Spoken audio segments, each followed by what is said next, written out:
Days after serious fraud allegations were launched against the congressional campaign of Lieutenant Governor Matos, she finally addresses the media late on a Friday afternoon. Good evening and thanks for joining us tonight. I'm John DeLuca. And I'm Tiffany Murphy. Until tonight, the only word from the candidate we heard has been through press releases issued through her campaign. But let's take a look at how we got here. Candidates had until last Friday to submit forms with 500 resident signatures to municipal canvassing boards in the district in order to qualify for the ballot. While meeting on Monday to review those forms, the Jamestown Board of Canvassers questioned whether some of the signatures on her form were valid. A few of them looked suspicious, and they referred the matter to local police that same day.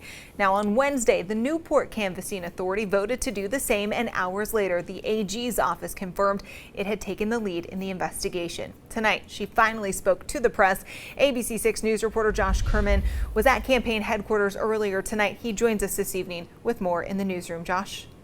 Over the course of an hour, Lieutenant Governor Sabina Matos, her campaign attorney, and her campaign manager answered questions about the investigation into fraudulent signatures, including what took them so long to speak about it.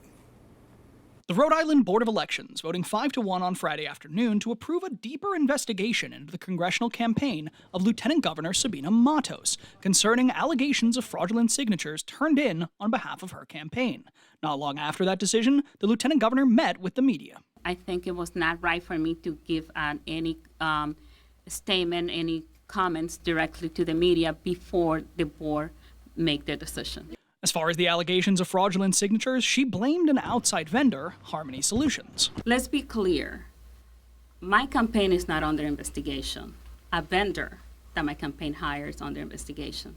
Matos, who at times seemed nervous and uncomfortable, repeatedly told the media, regardless of the outcome of the criminal investigations and the Board of Elections, she expects to run this congressional campaign to the very end.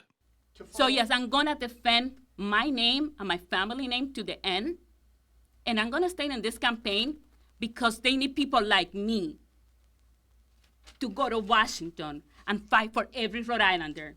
Over the past week, several of her opponents in the overcrowded Democratic CD1 primary have spoken out critically of her, which she did not appreciate. This fraud hurts all of us, and using it for political attacks to try to help themselves is shameful. I expect those Washington-style attack from the MAGA Republicans, but not from my fellow Democrats, who I have always treated with respect. Matos says she wasn't made aware of challenges to her campaign until it was covered on the news. The electoral investigation would need to be completed before the September 5th primary, but there's no set timeline for the criminal investigation that's also underway. And according to Matos' lawyer, even without those signatures, she would still qualify for the ballot. In the newsroom, Josh Kerman, ABC 6 News. Thanks.